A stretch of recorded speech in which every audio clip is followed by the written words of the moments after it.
Donald Trump के office में अचानक चर्च रहनुमा जमा, सदर के लिए इज्तिमाई दुआ क्यों? असल वजह जानने के लिए वीडियो मुकम्मल देखें।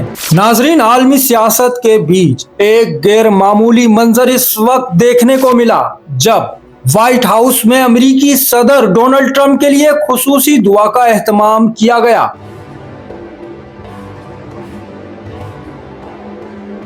रिपोर्ट्स के मुताबिक ईरान की जानिब से धमकियों के बाद सदर ट्रंप ने चर्च के मुतादिद मजहबी रहनुमाओं को अपने ऑफिस में मदऊ किया, जहां इन्होंने सदर की सलामती और हिफाजत के लिए इज्तिमाई दुआ की।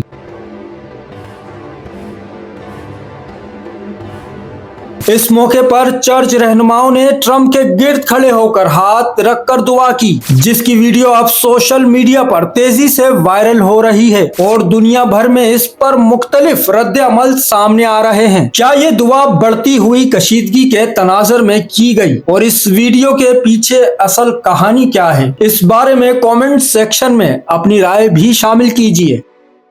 चैनल को सब्सक्राइब करें, फॉलो करें, वीडियो को लाइक और शेयर करें। शुक्रिया।